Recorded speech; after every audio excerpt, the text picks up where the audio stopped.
from there, big thanks everyone for tuning in on the Beyond the Summit stream. We'll be taking a short break, and when we come back, LGD up against Alliance. Stay tuned, guys.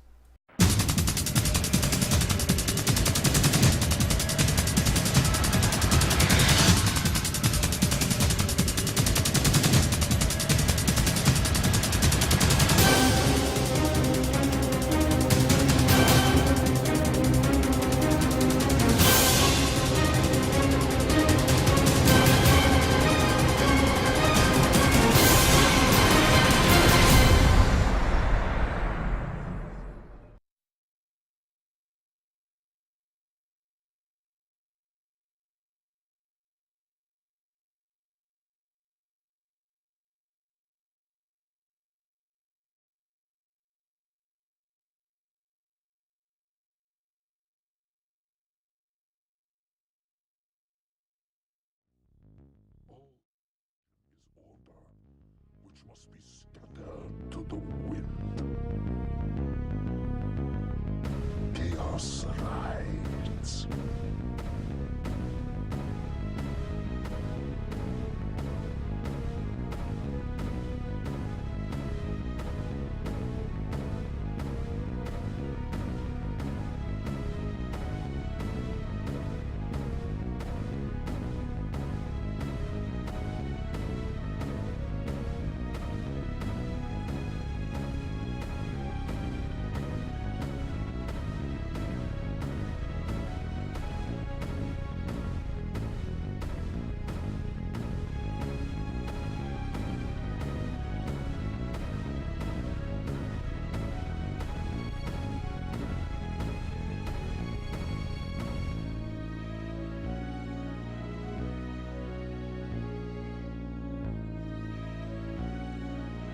The horsemen of the apocalypse.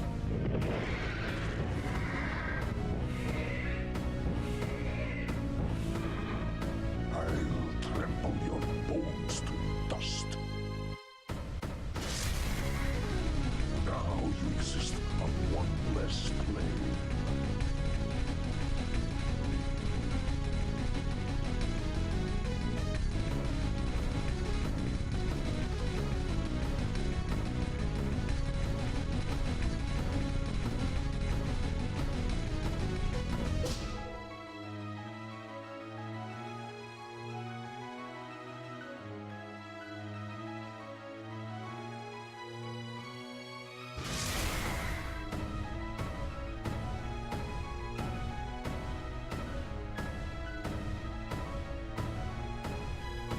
We descend into chaos.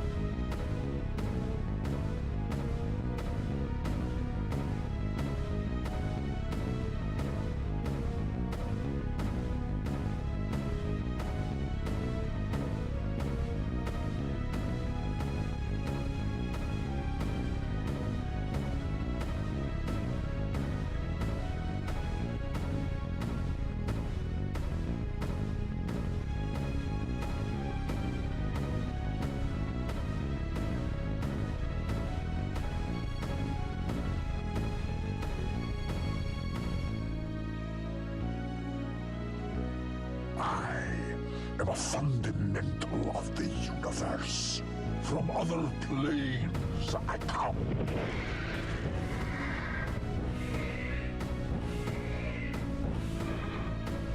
Where ride the horsemen, death shall follow.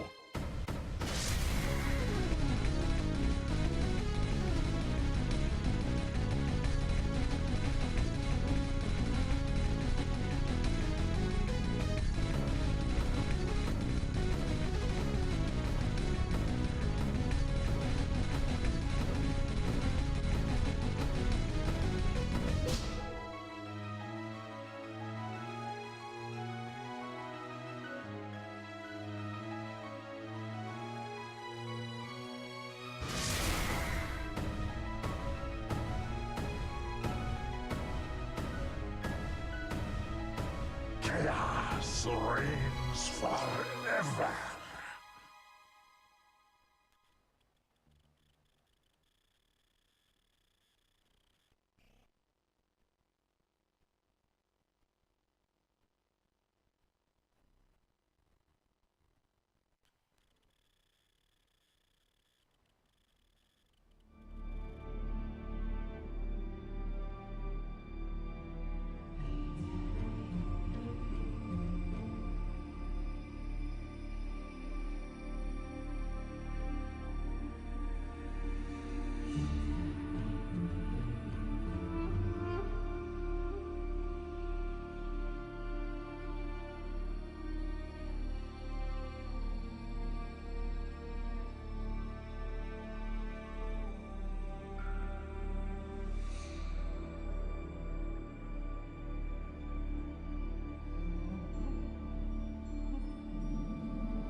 Ladies and gentlemen, welcome back to your Beyond the Asians presentation of the... What are we doing? Dota. Dota. Alright, here we go. It's going to be LGD Gaming versus Alliance GG. This is an exciting match. Both these teams right now at 3-0. Of course, when you only have 5 teams to play against, 3-0 is a very exciting place to be at. Yeah, especially with how the tournament's set up. Just getting first in the group stage means you come top 2. That's actually pretty ridiculous in terms of standings. That's a big deal. And Alliance could be finishing second, which I'm sure a lot of the international community didn't think they could, because they're going into Chinese territory. They could even be winning it. They could be winning the whole thing right now. And we're going to be seeing how well they play. I think this match could be an early glimpse of the grand finals, because both these teams right now are playing at top of their game. Your predictions, AI? I think that LGD has been a bit more impressive. Okay. But Alliance has been doing strategically. They've been clearly the best teams. Their pocket strategy for Roshan was just unbelievably smart. So execution, you go with LGD, but strategy prepared Alliance. I think LGD has a bit more experience, a bit more execution. Well, given the fact that this is Beyond the Agents, you know what? It's clear for me that we're going to be going cheering for LGD, and let's actually go into the draft. For the first ban here, we have the Chen as well as the Wisp being banned now. It seems like the Chinese says, all right, we'll ban out the Wisp against a Western team. Male Alliance is going to say, we'll ban out the Shadow Demon against the Western team, as well as the Bat Rider. LG is going to be picking up Lone Druid first. Male Magnus and Keeper of Light is going to be answered back. So S4's Magnus, well, I assume it's going to be S4 Magnus. It could be actually some of the off-lane Admiral Bulldog Magnus, but I assume so far it's S4 Mag. And what do you know about his playstyle on the Magnus? He seems like he doesn't miss too many RPs, and his blink skewers have been destructive so far. Yeah, S4 is one of the best megs in Western scenes by far.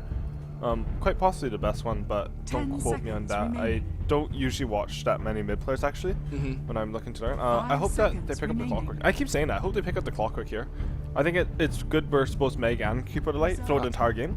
Not just because he dominates mid, but for other reasons. Oh. Well, they're going to go with the hero that we quite like quite a bit. It's going to be Kunkka. Judging from the laning, it seems like he might be going to be going for a solo mid Kunkka. Although if it's going to be a carry-ish Kunkka, it's possible as well with the Darkster on the support. But so far, Xiaowei has been pretty spectacular on the Kunkka, and that's assumed that's where he'll be playing it. Yeah. Xiaowei's Kunkka has been... He's been hitting Torrents without any setup. And Torrent... Like, people think LSA is hard to hit.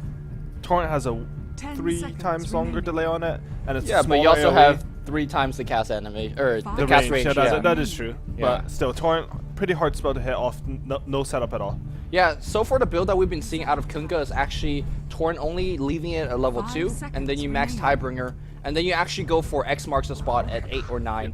And that gives you the early game setup that you could pick off some of these squishier supports, such as Keeper of Light and Rubik. Yeah, I really like that setup, just because team fights tend to happen a lot earlier right now, and having a level 2X, a boat, and a torrent by the time you're level 9, it's actually pretty ridiculous how much damage Kunkka deals out. You have 300 damage from a level 1 boat, one of the highest level 1 nukes on the ultimates.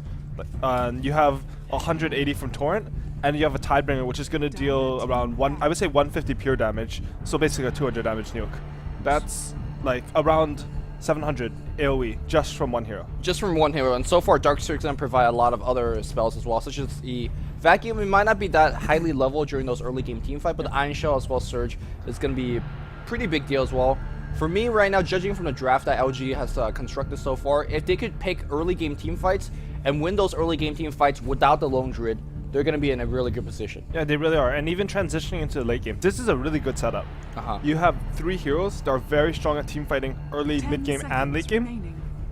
And Kunkka, not the best carry late, but you do have that potential for a big splash, which can completely turn the team fight in your favor. Yeah, I mean, generally you don't look to winning the late game if you're having Kunkka.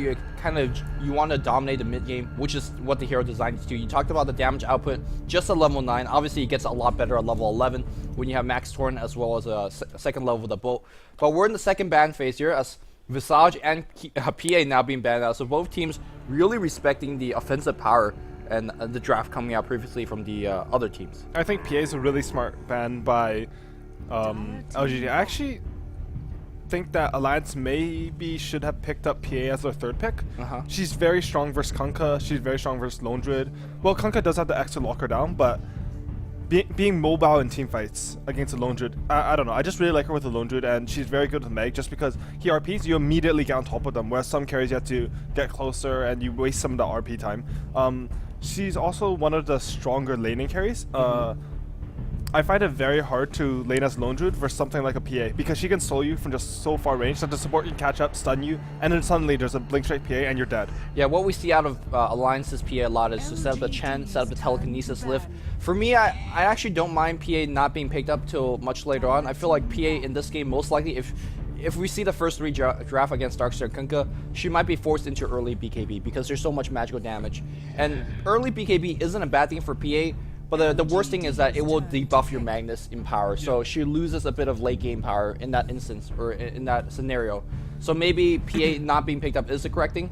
Well, we won't really know because PA is now banned out. It's going to be Jakiro and Nyx Assassin banned for Alliance, and now Nature's Prophet and Alchemist being banned out here from LGD. And LGD is looking for 2 supports, I believe, here. I actually think that Lone Druid probably won't be offlane. I hope that they put a Darkseer in the offlane, and if they think that Alliance isn't aggressive, then they just give him hit the bear. A Darkseer already gets really good levels offlane or in the jungle. With a bear, it's just even better. Yeah, what we saw, I think, out of LGD yesterday, or maybe from one of the Chinese team, they had a Rubik Lone Druid defensive dual lane, had a Darkseer in the jungle, and then they even put a Clockwork top. I think that was coming out from IG themselves. That was a fairly weak lane stage, but they made it work. Yeah, it was IG versus Orange. I think we were casting that one as well. We'll see if LGD is going to be taking a similar approach. I mean, there's so much versatility as well. They could just put Darkseer mid and just go offensive tri-lane with Kunkka. That's not a bad way to go about it as well. That's definitely not bad, just because you're able to put Lone Druid in that 1v1. I mean, last game we did see an aggressive Darkseer tri-lane, but I really don't like Darkseer in the aggressive. Ooh. All right. Those long-range stuns coming up. I'm getting excited for this. Yesterday we saw something like a Twin-Head Dragon, or Jakiro, Earthshaker, and Visage. And today, if you want to trade off Visage for Kunkka, both heroes act in a very similar way, where you initiate from long range, you do a ton of burst damage, and ultimately you're a fairly good at harassing a lane. You're very tanky in team fights, and we'll see. Visage being banned out, but Kunkka sort of interchangeable. Yeah, I think that's a pretty good analysis here. Something else is that Earthshaker is actually very strong for someone like a Meg. Sort of similar to how Tidehunter is very good against Meg, but a bit different. Tidehunter, you can just stand in Meg's RP. Kraken Shot will proc it off you. PL. Yeah, PL is going to be the pickup here in conjunction with Keeper of Light. So the good old PL Keeper combo, we haven't seen it too much, but how does it actually match up against Darkseer, Kunkka, and Earthshaker, who does have a ton of AoE to deal with this? I mean, the thing about PL is it's not really so much about the AoE. By the time you need AoE to kill the illusions, you're already not in the great spot. I mean, it's nice because you can clear it out, defend your base a bit easier. But against PL, you really want to be able to pressure him with sort of an early mid-game fighting force. I would have, like... Then judging from what you just said, strong lanes, I mean. Right, and judging from you saying that, I don't think LGD is actually hurting for strong lane. They do have strong lanes. Like, they have one of the strongest kind of level 1 killing combo. Kunkka, Earthshaker, and aggressive isn't the strongest, though. That's the only thing that... Like, 2 melee, and not particularly high on the DPS portion. Like, you really do want range shields in an aggressive try just because you can force people out, you can harass. That being said, it's not that bad. I actually expect that they'll just go to the short lane and farm an item. The Shadow Shaman means they're definitely short laning. Yeah, they're definitely going to be safe laning. They want to rise at least for quick level 6s on their supports and then just go. That will give Alliance a ton of time to not only farm their PL, but also, again, important to reiterate, they're so good at stacking the jungles, they're so good at stacking multiple camps, and that will allow Keeper of Light and Rubik to get a ton level because the AoE is right there for them to easily break these camps. This is smart. You can be so greedy on the Radiant pull, you can get both heroes up to level 6 by, I would say, like 8-9 minutes just by using pulls. It's really quick because maybe even faster than if you're using both heroes, because I know one hero gets there by 7 minutes, but that's when the creep wave dies and you're pulling a bit slower. You can do those triple pulls that are ridiculous. So we're going to see Clockwork going to be the last pickup. So the laning situation should be as such. Clockwork on the suicide lane, Magnus on the mid, and then tri-lane top for Alliance.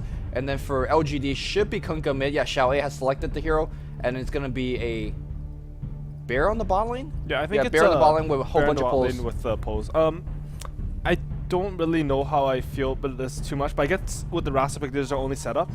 I really would have liked to see a range hero top, just because I feel like if you play the bear properly, you can deny 2 or 3 waves from the PL just by pulling the wave in between your tier 1 and tier 2 towers. You can pull it up the ramp by attacking the crates with your range hero.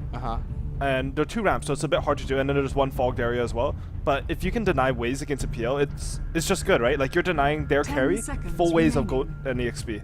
Yeah. And although I haven't seen actually the 5 Chinese have been seconds practicing those kind of strats. it feels like they just don't know about it, which again, it's sort of weird. They should definitely sort of know about these tricks, but like they can't stop it either. They have a Rubik, a Kodo, and a PL. None of those heroes really kill the bear, Prepare for and they battle. don't even hurt the bear enough that you can't do it a second time. So that's already 2 free ways, and you get resummon. He can deny, I would say, like 3 or 4 ways if he plays it perfectly. Well, Sylar unfortunately will be going bot most likely. Yeah. After that last game performance, I'm not sure. I don't think you were watching it, but really we need to rename this hero. Like instead of Lone Druid or Celebrate, you should call it Sylar Bear because Yeah, that I heard about it. Like Yeah. everyone was trying to explain it to me, but everyone at the end everyone's like, no, you just need to watch it. It's just too good. Yeah. And that's really what happens when you have a really sick play. yeah. And for those of you guys that haven't watched it, I urge you guys to check out the VODs or have the G1 ticket and download the replay to watch it. But let's quickly introduce the heroes and players in this game. It's gonna be DDC playing the support Earthshaker DD on Shadow Shaman, Sylar playing the Lone Druid. And of course, we'll have Xiao Ace Kunkka, and up on the top lane solo, it's going to be Yao's 30 Darkseer. seconds to battle. And starting with Alliance, we have S4 playing the Magnetar. We have Aki playing the Keeper of the Light. We have Phantom Lancer picked up by Loda. We have Rubik played by EGM. And we have Clockwork played by Admiral Bulldog. Yeah, Admiral Bulldog, here's the big difference between the two lineup. It's kind of Suicide versus Try, Suicide versus Try. The big difference is that if Yao have enough pressure against him, he could easily duck into the defensive jungle, whereas Clockwork's going to be a lot more difficult. So he is going to be relying on his cogs to try to block the Creepilibrium for a bit and then get the Creepilibrium closer to his tower. But he's not going to ever see the creep wave because it's going to be constantly pulled. So they are sending that bear top. I do like that. I think that if you look over here, I think you should be pulling the creeps here. I think it's a bit more safe if you go over to the right a bit more. Ooh, nice blocking coming good out from the two blocking. supports, and they have actually trapped in the bear. Oh. No, it found the way. There is no tangle. They lift him, and we'll toss it back. The trees have been destroyed, and the pull will actually go through. But they actually did a ton of damage. Yeah, they did way more damage than those supports should for sure. And this is sort of LGD's fault. Like, there's no reason you wouldn't put your tango on the bear when you're trying to pull with it. Ooh, actually, nice play here by Aki, stopping one of the pulls by at least pulling the creep wave from the neutral. And They actually deny as well. It's actually really nice because now the lane will not kill as many of the Radiant creeps. Just because he doesn't have that range run. If you have a range run, then you can sort of have your lanes fight 1v1.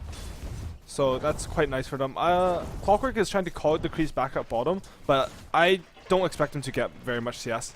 Yeah, you can see that right now DD has level 1 Ether and he's going to be spamming it. Level 1 Ether is actually one of the highest single target nukes, and you could actually just kind of trade 1 for 1. Clockwork's going to have regen, but at the same time, what are you really doing with your basic mana regen? Because you're going to be pulling all day long anyways. You do see that yellow, which is the Earthshaker player, already stacked it once, and will be denying this entire creep wave. Surprising, Clockwork is actually almost going to hit level 2 here, I think. Yeah, actually, how has he really doing He's just been cogging really well, and I think LGD made a mistake. Instead of pulling at 45 and then just pulling to the next medium camp, They stacked it. They stacked it. And you could do that double pull just because you have 2 supports. He can't really contest you. Normally, you're like, oh, I really don't want him to contest, so I'll take the safe route. I'll single pull, I'll stack and then pull. But it's a lot less EXP this way. If you look here, the first wave has already been killed off, whereas by now, this camp would be respawning again at the 2-minute mark, and then the top camp will be respawning again, and the creep wave would already have done half the damage to that hard camp at the left, or the middle. So they could be having level 2 on both their supports right now. Well, instead, they're going to have level 2 on Shadow Shaman, who just turned it. Clockwork's going to be checking for a rune. Not going to find it. Magnus has bottled the regen rune on the mid lane, so that's going to be very helpful. The bear gets resummoned on the bot, so no more pulling shenanigan. Sylar really needs that bear to help him tank on the bot lane, as he's really... the support has been pulling very heavily. How about the support on the top lane? As I quickly check on the level, only Keeper Alive have hit level 2, and they've been doing an excellent job pulling on the top lane as well. I did see a big stack going for the level 1 camp, and they will be pulling in this particular camp as well. And yeah, as expected, the Lion support will be able to pull as easily, and maybe even overtake in terms of level, because they have they have Fable as well as Illuminate to blast creeps very quickly. With that said, the Radiant jungle is a lot better for leveling. So If they tunnel through that, yeah, but if they haven't tunnel done through, it. which is, it's sort of weird, and they also have to tunnel through this way, which, well, they don't have to do entries, but it's sort of obnoxious pull to do. It's very easy to center to stomp and just mess you up. If we look over at the mid lane though, it's going quite even. I actually rate denies above CS in mid.